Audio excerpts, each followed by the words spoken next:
Good morning, everyone. It's great to be here with you, and we will start our comments with Dr. Tam.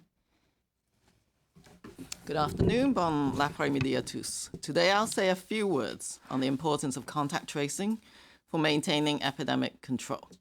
But first, an update on the latest numbers for COVID-19 in Canada. There have been 102,242 cases, including 8,484 deaths. 64% of people have now recovered. Labs across Canada have tested over 2,518,650 people for COVID-19 to date. Over the past week, an average of 38,000 people were tested daily, with 1% testing positive.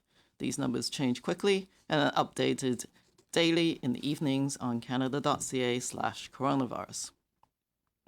Achieving and maintaining low levels of COVID-19 is very important for minimizing illness and deaths, but it is also necessary to allow public health actions to bring the epidemic under control.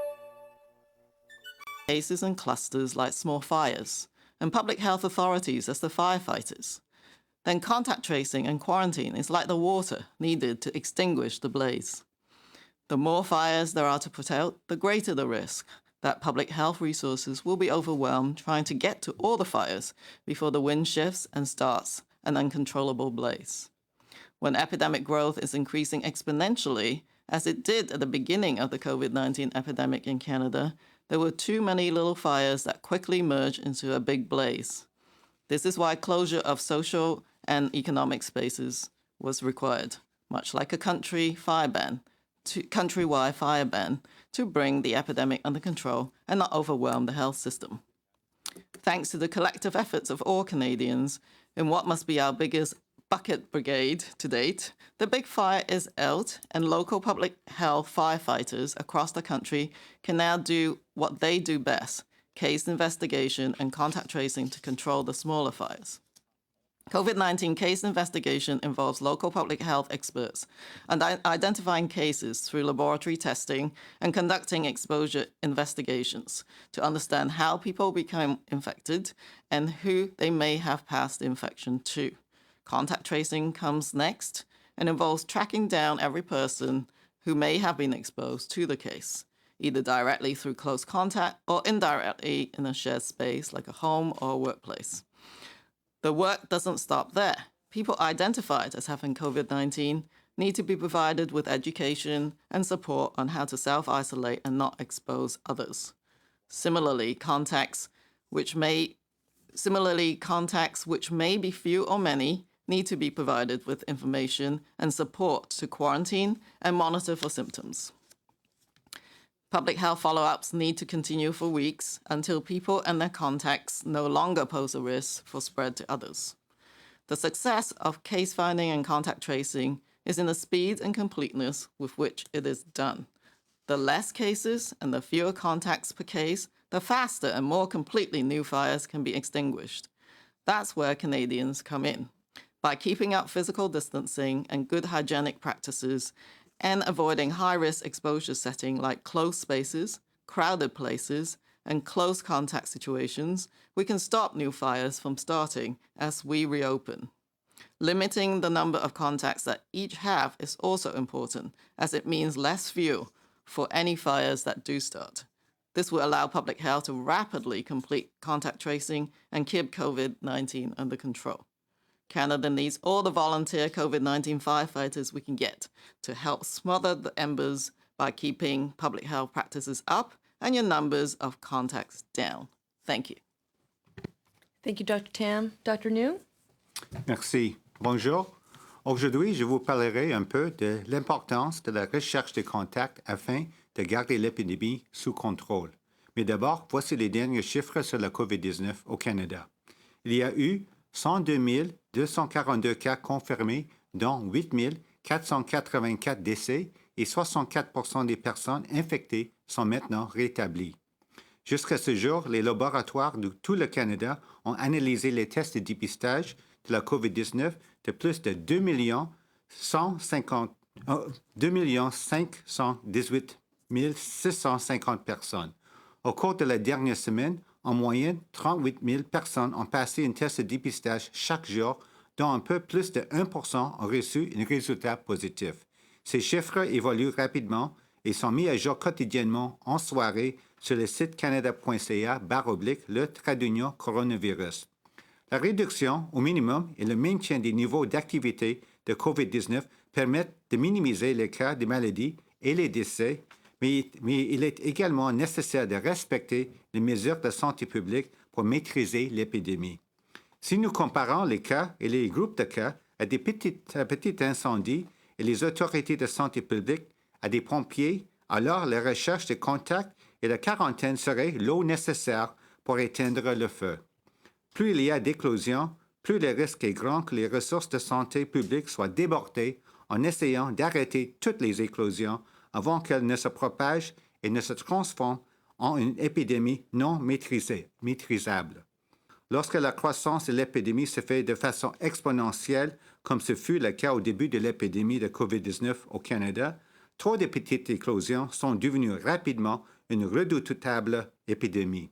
C'est pourquoi la fermeture des espaces sociaux et économiques a été nécessaire, un peu comme l'interdiction de faire des feux à l'échelle nationale, pour maîtriser l'épidémie et ne pas surcharger le système de santé. Grâce aux efforts collectifs de tous les Canadiens, dans ce qui est sans doute notre plus grande chaîne de solidarité à ce jour, la plus grosse épidémie est éteinte et les autorités de santé publique locales de tous les pays peuvent maintenant se concentrer sur ce qu'ils font le mieux. Enquêter sur les cas et rechercher les contacts pour maîtriser les petites éclosions. L'enquête sur les cas de COVID-19 nécessite que des experts locaux de la santé publique détectent les cas par des tests de laboratoire et mènent des enquêtes sur l'exposition au virus afin de comprendre comment les personnes ont été infectées et à qui elles peuvent avoir transmis l'infection. La recherche de contacts vient ensuite et consiste à retrouver chaque personne susceptible d'avoir été exposée à la personne infectée, soit directement par contact étroit ou indirectement dans un espace commun comme un domicile ou un lieu de travail. Mais le travail ne s'arrête pas là. Les personnes infectées doivent recevoir des renseignements et des soutiens sur la manière de s'isoler et de ne pas exposer les autres à la maladie. De même, les contacts, qui peuvent être peu ou nombreux, doivent recevoir des renseignements et des soutiens pour se mettre en quarantaine et surveiller l'apparition des symptômes. Et le suivi de la santé publique doit se poursuivre pendant des semaines jusqu'à ce que les personnes infectées et les contacts ne présentent plus de risque de contagion pour d'autres personnes. Le succès de la recherche de cas et des contacts réside dans la rapidité et l'exhaustivité avec lesquelles elle est effectuée. Moins il y a de cas et de contacts par cas, plus il est facilement d'endiguer rapidement et complètement de nouvelles éclosions. C'est là que le rôle des Canadiens prend tout son sens. En maintenant une distance physique et des bonnes pratiques d'hygiène et en évitant les lieux d'exposition à haut risque comme les espaces clos, les lieux bondés et les situations de contact étroites, nous pouvons empêcher de nouvelles éclosions de se déclarer lors des réouvertures d'établissements. Il est également important de limiter le nombre de personnes avec qui nous avons des contacts, ce qui permet de limiter les éclosions. Ainsi, la santé publique pourra achever rapidement la recherche des contacts et garder l'épidémie de COVID-19 sous contrôle. Le Canada a besoin de tous les volontaires pour lutter contre la COVID-19. Aidez-nous à endiguer les éclosions en maintenant les pratiques de santé publique à la hausse et votre nombre de contacts à la baisse. La santé publique vous remercie. Merci. Merci, Dr. Njoo. On tourne maintenant à la ministre Haidoo.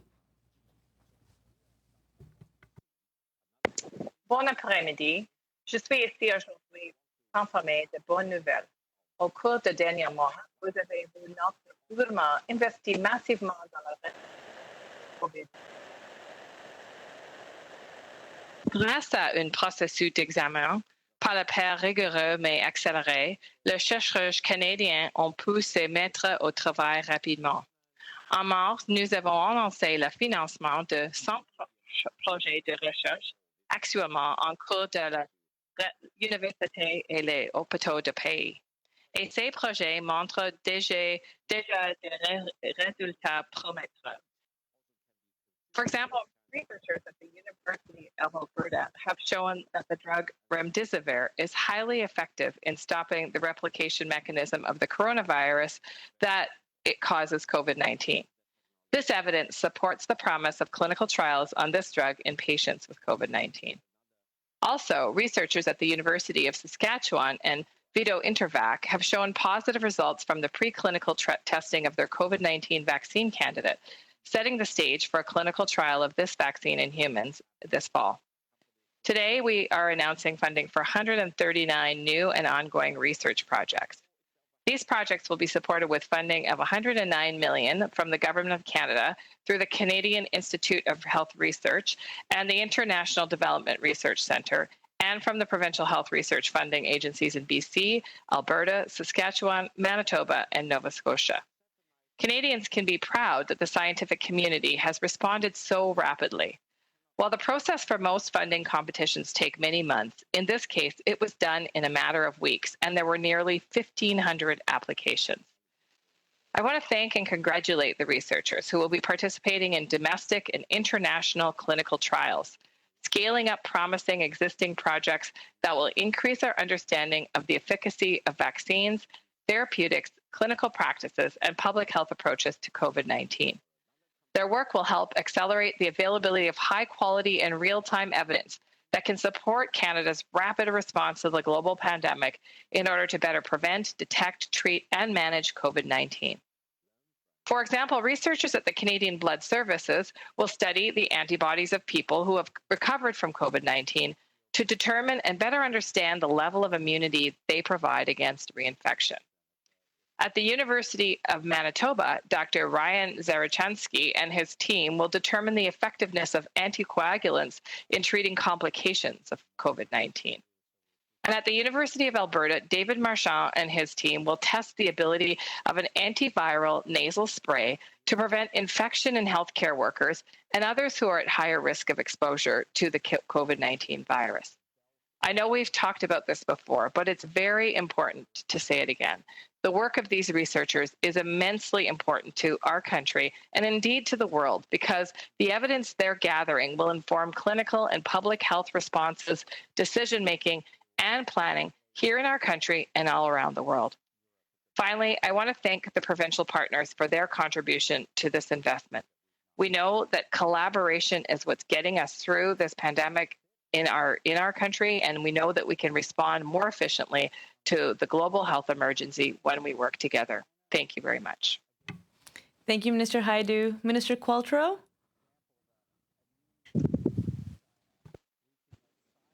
Hello, can you hear me? Yes, we can. Excellent. Sorry. So good morning, everyone. We know that young people are facing a serious set of challenges during this pandemic, be it interrupted studies, reduced work opportunities, or disruptions to their internships and co-op plans. That's why in April, we announced a $9 billion investment in students that included temporary income support through the Canada Emergency Student Benefit to help students who might have seen their summer job prospects disappear due to the pandemic. We also announced increases to Canada student grants for all eligible full-time and part-time students, broader eligibility for student financial assistance by removing expected students and spouses contribution in 2020-2021, enhancements to the Canada Student Loans Program by raising the maximum weekly amount that can be provided to a student, as well as a 6-month interest-free moratorium on Canada student loan payments. Toutefois, nous savons que nous devons en faire plus pour venir en aide à nos jeunes. Ils sont essentiels pour aider à relancer notre économie et à la renforcer pour l'avenir. Aujourd'hui, le Premier ministre a annoncé une série de nouveaux investissements destinés à aider davantage les jeunes Canadiens à trouver des emplois rémunérés et à obtenir les compétences dont ils ont besoin pour lancer leur carrière. We are further bolstering our investment in the Youth Employment and Skills Strategy by $34 million to help create more than 3,500 new job placements and internships for young people in high-demand sectors and sectors in recovery mode, focusing in particular on youth who face barriers to employment. We are also augmenting our investment in the Student Work Placement Program, An additional $186 million will help create 20,000 job placements for post-secondary students in their field of study. We have approved 70,000 Canada Summer jobs this year and are announcing the creation of 10,000 more because we know how tough the job market is for young Canadians. This new investment of $61.7 million will get more employers through the door, bringing the total of CSJ jobs to 80,000 jobs until February of 2021. We know from previous economic downturns that students and youth are the last to recover, and in order to avoid consequences down the road, we are choosing to invest in them now. Au fur et à mesure que nous travaillons à rouvrir l'économie, nous continuerons de fournir aux jeunes le soutien et les opportunités dont ils ont besoin, puisque quand nos jeunes travaillent et réussissent, ce sont nos communautés et le pays tout entier qui en tirent profit. Thank you. Merci. Thank you, Minister Qualtrough. Minister Qualtrough, just so you know, the microphone's a little bit close to your mouth, so it's causing a popping for the interpretation. So just for when the questions and answers commence, if you can just move it away, that'd be great. Thank you so much. Hello, everyone. As Canada's Minister of Diversity and Inclusion in Youth, my name is Bardish Chagar, and I acknowledge that COVID-19 has impacted every segment of our society, and Canada's youth are no exception. Post-secondary students and recent graduates are facing unique and unprecedented challenges. The pandemic has impacted their studies, their ability to secure and retain jobs, pay bills, and to save for school in the fall. En même temps, nous savons que près de la moitié des organismes sans but non lucratif ont du mal à trouver des bénévoles alors que leurs besoins en matière de services ont augmenté et qu'ils ont la difficulté à fournir des services à leur communauté. Nous avons donc créé la Bourse canadienne pour le bénévolat étudiant. Today, I'm happy to announce this grant will provide between $1,000 and $5,000 to post-secondary students and recent graduates who participate in eligible volunteer service opportunities from today until October 31st. The greater the number of hours volunteered, the greater the grant amount, up to a maximum of $5,000. Post-secondary students, recent graduates, and not-for-profits will come together on the I Want to Help portal. Pour être admissibles à la bourse, les étudiants doivent être de récents diplômes ou inscrits à un programme d'études postsecondaires menant un baccalauréat ou à un diplôme ou un certificat. Les élèves sont passionnés, engagés et prêts à faire une différence. Et nous savons qu'ils veulent aider à faire une différence positive dans leur communauté. Opportunities range from being an online tutor with Pathways to Education, being a mentor with Grand Frères, Grand Sœurs, also known as Big Brothers and Sisters, or helping kids learn to code with Kids Code Jeunesse. These are just a fraction of the over 20,000 opportunities available on the I Want to Help platform as of today. As the Prime Minister has said, youth are not only the leaders of tomorrow, they are the leaders of today. More than ever, Canadians need their bold ideas, innovative solutions, and their caring hearts. I encourage all students and recent graduates to visit the I Want to Help platform at canada.ca/I Want to Help ou canada.ca/Je veux aider to find opportunities today. Thank you, merci, and we will now take questions. Thank you, Minister. So as usual, we're going to start with the phone with 3 questions. 1 question, 1 follow-up, and then we'll turn to the room. Operator, over to you. Thank you. Merci. Our first question, notre première question nous vient de Émilie Bergeron avec Agence QMI. Please go ahead. À vous la parole. Oui, bonjour. Ma question est pour Dr. Njoo et peut-être aussi la ministre Aïdou, si vous avez quelque chose à ajouter. Le gouvernement du Québec a décidé qu'il ne publierait pas des données sur la COVID-19, qui ne tiendrait pas ses mises à jour quotidiennes comme c'est le cas maintenant, qu'il ferait des mises à jour hebdomadaires, donc une fois par semaine. Par contre, il y a quand même beaucoup de cas encore et c'est là qu'on retrouve l'épicentre de la crise encore. Est-ce que vous avez des inquiétudes par rapport à ça? Merci pour la question, c'est Dr. Njoo. Moi, je pense que le principe le plus important, c'est vraiment de continuer à ramasser les données probantes, aussi assurer qu'on n'oublie pas de collectionner, d'avoir tous les cas dans une base de données. Et aussi, c'est très important, d'après moi aussi, de partager les informations aussi avec nous autres à l'échelle fédérale pour avoir, comme on dit, un aperçu vraiment c'est qu'est-ce qui se passe à travers le pays. Pour la province de Québec, c'est vraiment une décision pour les autorités de santé publique. C'est quoi la meilleure façon de disséminer l'information? C'est sûr, au sein de le ministère, que l'information, les données, je pense que sont bien partagées, mais pour la population en général, je laisse vraiment aller les autorités de santé publique de la province pour déterminer c'est quoi la meilleure façon de disséminer l'information aussi à la population générale. Minister Haidu? Je suis d'accord avec Dr. Njoo. Émilie, en suivi? Oui. Y a-t-il pas un risque que, étant donné qu'on n'aura pas de mise à jour au quotidien, n'y a-t-il pas un risque que les Québécois fassent moins attention à la COVID-19 et qu'il y ait donc plus de propagation? OK, oui, merci. Comme un suivi, merci pour la question. Je pense que les choses importantes, c'est toujours de continuer avec, comme dit, la sensibilisation, l'éducation de la population en général, avec toutes les bonnes pratiques, les bonnes mesures de santé publique. C'est toujours les mêmes choses. On souligne toujours de garder la distanciation physique, les bonnes hygiènes pour se laver les mains, utiliser peut-être un masque, un couvre-visage si ce n'est pas possible de garder une distance et de mettre en public. Toutes les choses comme ça, il faut souligner. Ça, c'est important. Je pense que, je ne sais pas exactement, mais je pense qu'on continue. Moi, j'ai bien écouté même la publicité à la radio du gouvernement de Québec pour toujours comme sensibiliser la population. Ça, c'est la première chose.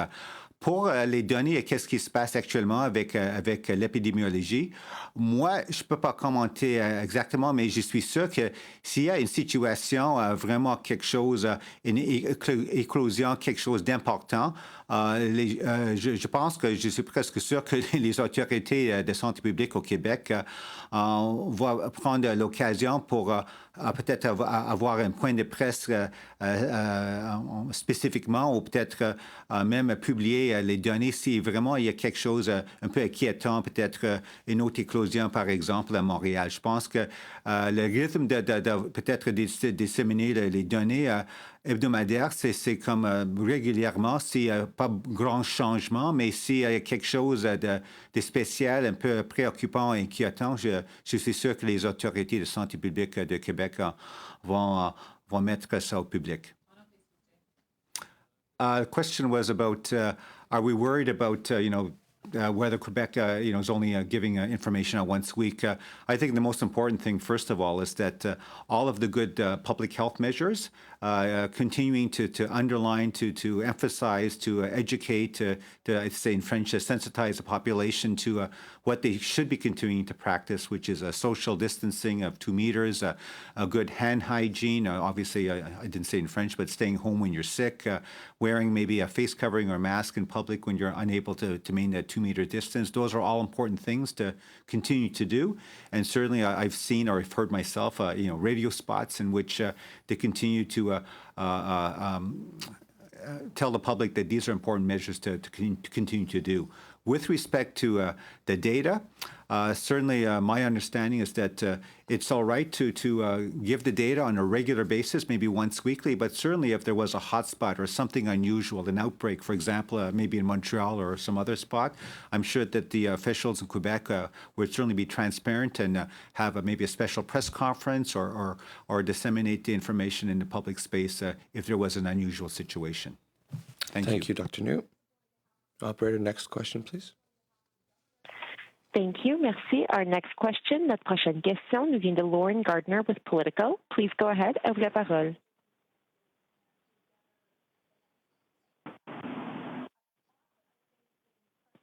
Ms. Gardner, please unmute your line. So we're just going to take the next question, operator, please. Thank you. Merci. Our next question, notre prochaine question is from Micheline Laflamme with Radio-Canada. Please go ahead. À vous la parole. Bonjour. Ce matin, on a posé la question au premier ministre Trudeau concernant le haut taux de décès dans les centres de soins de longue durée au pays.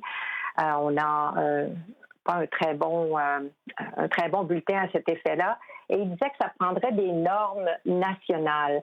Alors, quels sont les éléments, à vos yeux, qui devraient justement faire partie de ces normes? Comment faire pour qu'on ait un meilleur bilan dans les centres de soins de longue durée s'il y a d'autres éclosions? Merci, c'est Dr. Njoo. Je commence peut-être, ministre Raidu, c'est quelque chose à ajouter. Je pense que en fin de compte, les choses importantes, c'est vraiment garder les principes de santé publique et aussi pour la prévention et le contrôle des infections. Je pense, j'ai constaté avant que qu'est-ce qui se passe actuellement ou même au passé avec nos établissements de soins de longue durée à travers le pays, c'est une tragédie nationale et il faut faire mieux pour protéger la santé et sécurité de nos aînés à travers le pays. On a vu que dans toutes les provinces et territoires, on a maintenant implanté, on a tout utilisé les lignes directrices pour protéger les résidents, aussi le personnel, les mesures comme, par exemple, même les travailleurs, peut-être ils doivent seulement travailler dans un établissement au lieu de peut-être plusieurs établissements de soins de longue durée. Ça, c'est une mesure qu'on peut implanter. Aussi, le dépistage de tout le personnel et même les visiteurs qui veulent rentrer aux établissements. Aussi, l'utilisation de désinfectants pour les mains en rentrant, toutes sortes des autres mesures comme la séparation des résidents malades avec des autres qui ne sont pas malades. Toutes ça, les mesures vraiment pour la prévention et le contrôle, je pense, font partie d'une base pour les normes. Je pense que avec les principes, c'est sûr que chaque province et territoire peut-être vont élaborer peut-être leurs propres normes ou lignes directrices, mais je pense que comme une base à l'échelle nationale, les bons principes de santé publique et pour la prévention et le contrôle des infections seront à la base. Merci. Et selon la Fédération canadienne des syndicats d'infirmières, le taux d'infection chez les travailleurs de la santé au Canada est de 19 %. Alors, il y a des travailleurs qui dénoncent justement le manque de protection. Alors, les mesures mises en place pour assurer la protection et la sécurité des travailleurs sont-elles suffisantes au Canada? Et qu'est-ce qu'on pourrait faire pour améliorer tout ça? Merci pour la question. C'est sûrement une priorité dans toutes les provinces et territoires. Dr. Tam et moi, on discute toujours avec nos homologues des provinces et territoires parce que c'est vraiment une priorité de protéger la santé et sécurité des travailleurs de soins de santé. C'est sûr que la science continue à évoluer et avec toutes sortes de mesures, même aussi l'utilisation de la protection, l'équipement de protection individuelle, on continue à analyser bien les données probantes. Avec l'évidence que vous avez déjà constaté que 19 % peut-être des travailleurs sont infectés, c'est très important de faire une analyse plus, en profondeur pour regarder c'est quoi peut-être les facteurs. Des fois, c'est qu'est-ce qui se passe dans les lieux de travail, mais des fois, c'est aussi possible que les travailleurs de soins de santé sont aussi comme les autres individus dans la population générale. C'est peut-être aussi des risques. Ils se sont exposés peut-être à l'extérieur des lieux de travail, peut-être même au domicile ou peut-être dans la communauté. Donc, c'est très important de vraiment faire des analyses pour voir c'est quoi les circonstances. Est-ce que c'est en faisant quelques procédures médicaux ou est-ce que c'est dans quelques circonstances avec les patients très malades? C'est toutes sortes de facteurs qu'on continue à analyser. Et c'est sûr, avec l'évidence qui continue à accumuler, on peut peut-être, élaborer les lignes directrices et aussi des autres mesures pour mieux protéger. C'est toujours ça, pour toujours faire mieux et on continue à faire notre mieux pour protéger les travailleurs. Merci. Merci, Dr. Njoo. Opérateur, prochaine question, s'il vous plaît.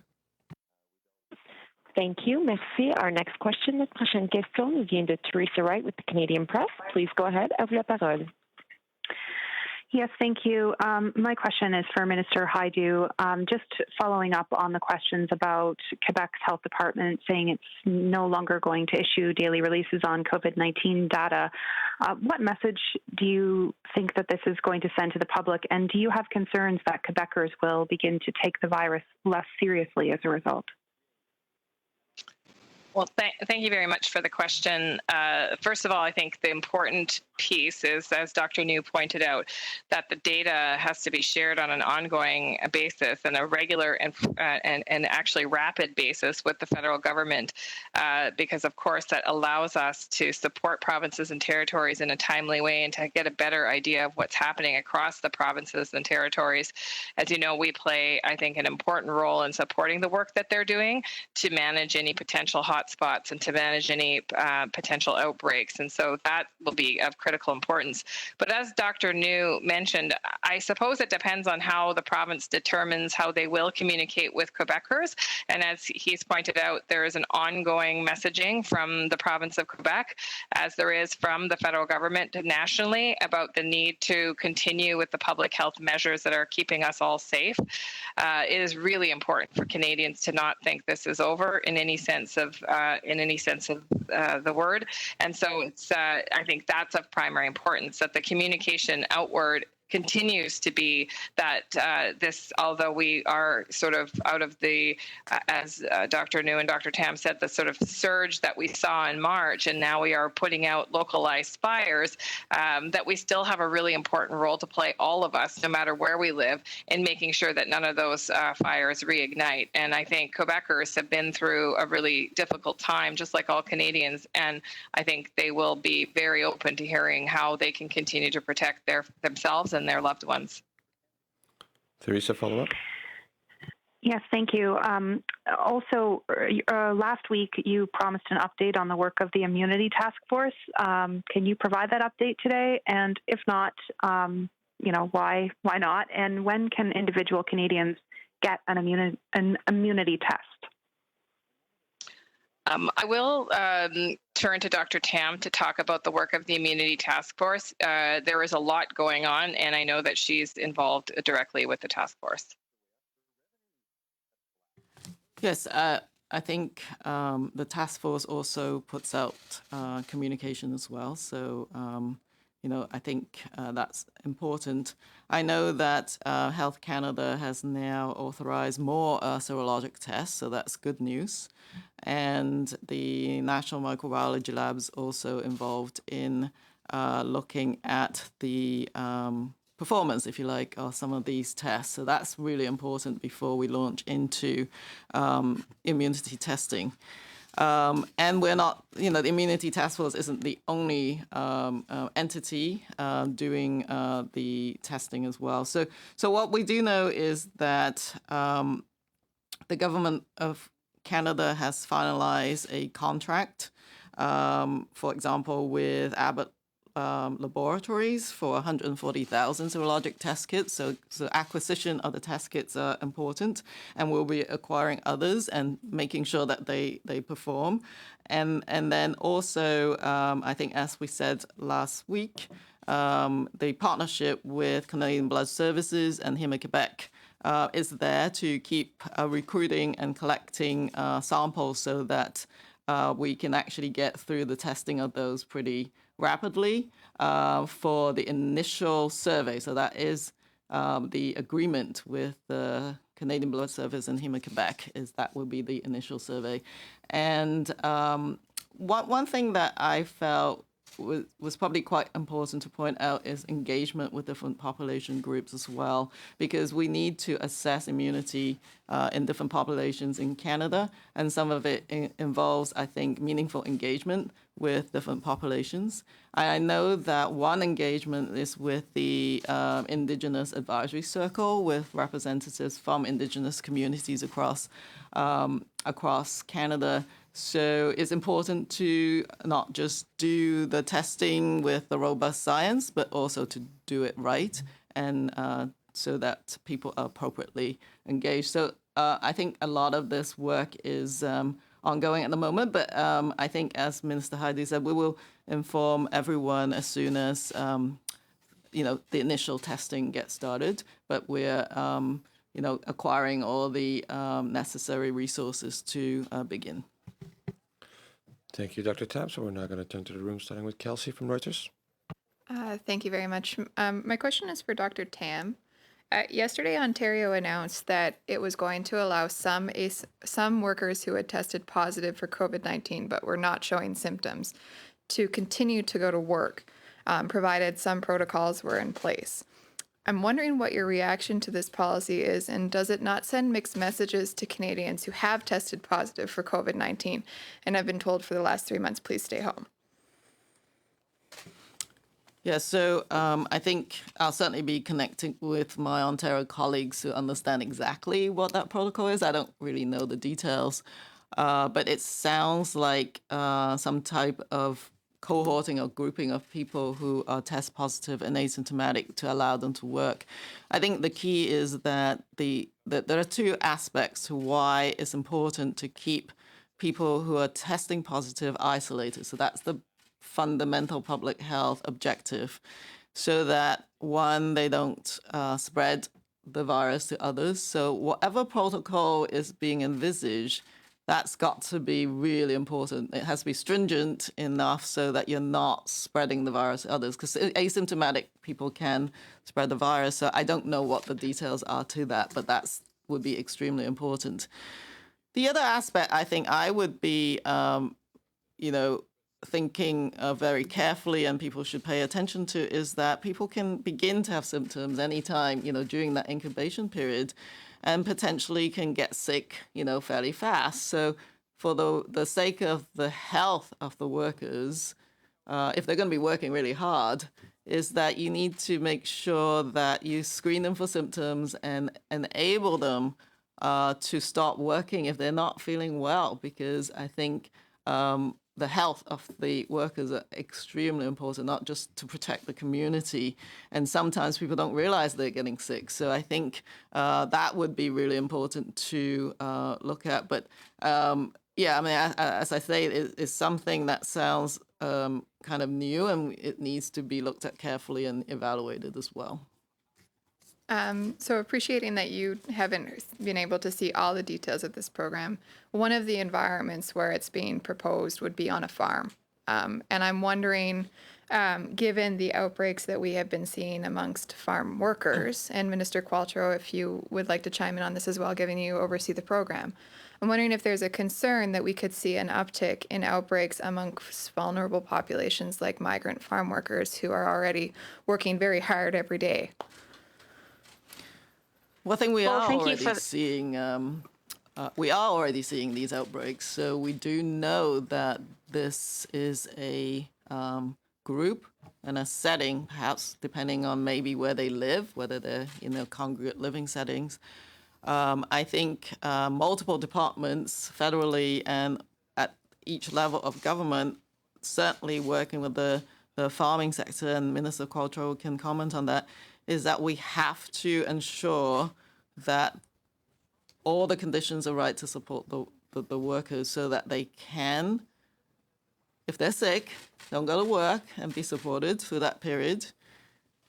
They're isolated with full support for the daily needs of the workers, to have the ability to communicate and have translation if necessary, if they should get sick, have testing offered freely and immediately if there's a case in any farm setting. So, and of course, rapid contact tracing and quarantine. So those are really important. So what is happening is that the Public Health Agency has actually mobilized an infection prevention and control expert on the ground right now, just to connect with the various players, because it's a very complex setup, just to understand what's going on and see if we couldn't offer some, technical expertise on how to do infection prevention control in the best possible way while supporting the needs of the workers, because this is for sure a vulnerable population. So I'll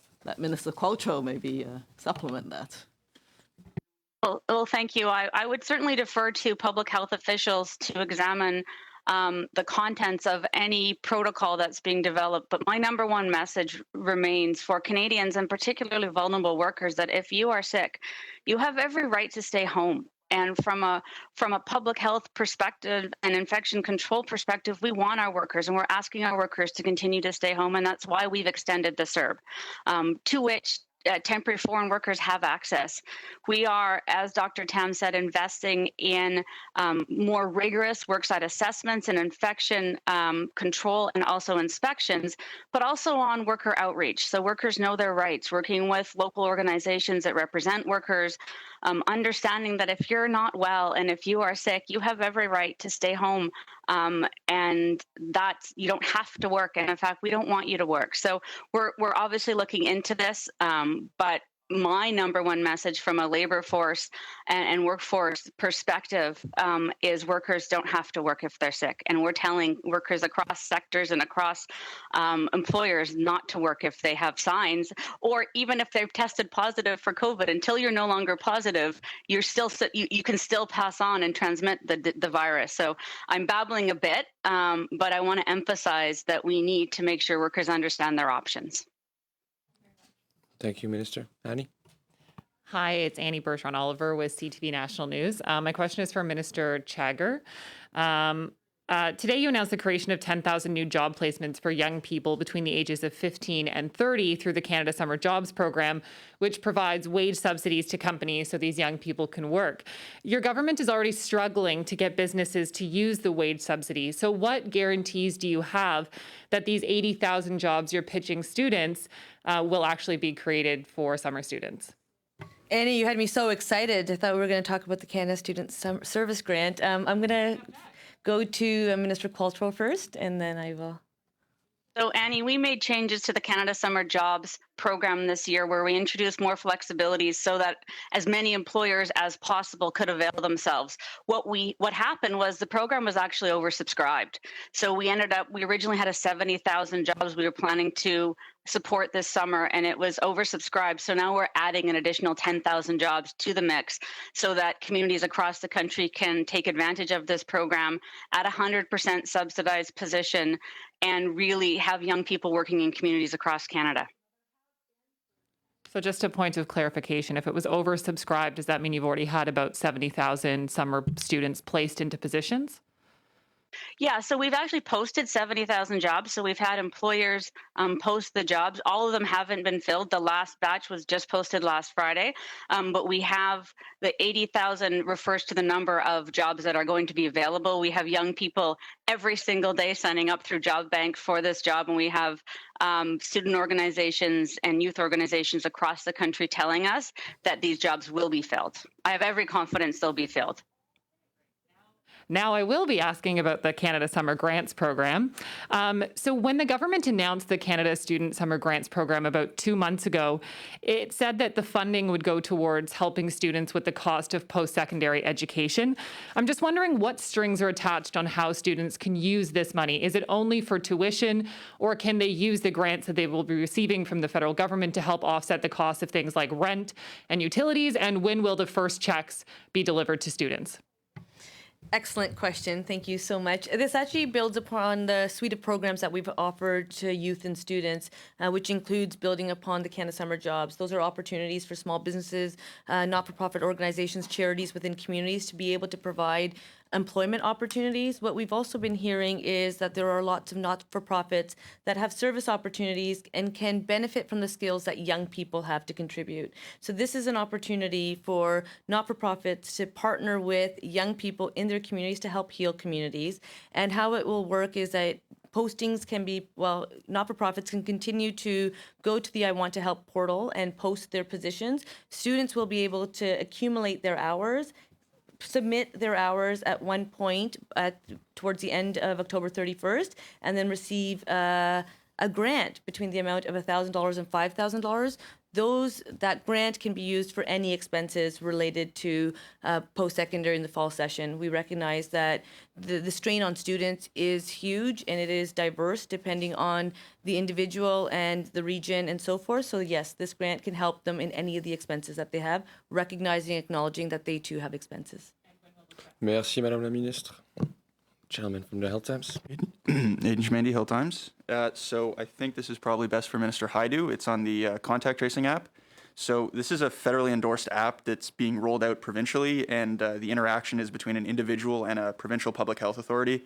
So I'm wondering if you could clear up the kind of jurisdictional lines for me a bit, just which level of privacy commissioner will have domain over what parts of the app? Well, thank you very much. Given, I'll have to get back to you with the specific answers of which part of the app are governed by which privacy commissioner, but I can tell you that throughout the design of the app and throughout the focus of introducing an app, our focus at the federal level was privacy first and foremost. And in fact, the Prime Minister stressed that in multiple occasions as we were working through the various options that we might have. So that's why we've chosen the approach that we've chosen, because we know that privacy is of utmost importance to Canadians, and this actually does not in any way infringe upon their privacy. And obviously, our privacy commissioner is actively engaged in the work at the federal level. So can we expect a privacy impact assessment before the app's rolled out in Ontario? That I can't answer. I don't know the answer to that. I will get back to you. News. Minister Haidu, I think this is for you. The PM said a couple of times in his news or earlier today that the provinces have failed our seniors, Canadian seniors in long-term care homes. Do you think the federal government bears any responsibility for the situation there? Look, I think any death is a tragedy, and we all reflect, no matter what level that we govern at or lead at, how we could have better worked to protect lives that were lost and how we could better protect citizens. So, I think it's important to reflect that we all have roles. But I think what the Prime Minister is referring to is that historically and practically, the federal government does not have any levers in long-term care homes across the country. It is not part of the public health care system as in terms of how jurisdictions are divided and our roles and responsibilities. But I think we've been very clear that we also, throughout this pandemic, realized that there was a very strong intersection for federal government to support the provinces and territories as COVID-19 began to really impact long-term care homes, in particular in Ontario and Quebec. And certainly you've seen us step up to the plate in terms of providing additional support with human resources through the military and mobilizing the Red Cross and funding the work of the Red Cross, ensuring that we could support and augment the access of personal protective equipment for provinces and territories so they could better disseminate it to the variety of different long-term care home settings that they have in their jurisdiction. So I think the Prime Minister's comments reflect the fact that we have not typically had any role or responsibility or any opportunity, if you will, to influence how long-term care is delivered in the country. And having said that, I think he's also been very clear that now is the time that we work together collaboratively with the provinces and territories to improve how long-term care is provided across the country so that Canadians, no matter which jurisdiction they live in, have assurances that their long-term care facilities are treating our elders with the dignity and safety that they deserve. This question, I'm not sure if it's for Minister Chagger or Minister Qualtrough, but the charity We, is going to be administering at least part of the new volunteer grant. Sophie Gregoire Trudeau is pretty intimately sort of associated with We. I'm just curious how that's not a conflict of interest. Thank you for the question. So We Charities is an organization that works with 2.4 million young people across the country, 7,000 schools, and so has quite the reach. And when it comes to the success of the Canada Student Service Grant, it's important that we be able to work with an organization that can ensure that they have the ability to deliver a successful program.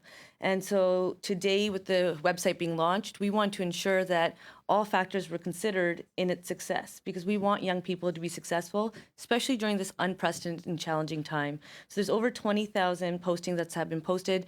We Charities is able to work with not-for-profits and provide the technical support that's required for this program to be delivered. And I would just say that when it comes to Employment and Social Development Canada, they assessed We Charity as having the necessary experience, expertise, and capacity to deliver the large-scale program, which will provide post-secondary students and recent graduates with service placement opportunities this summer while delivering much-needed support to Canadian not-for-profits.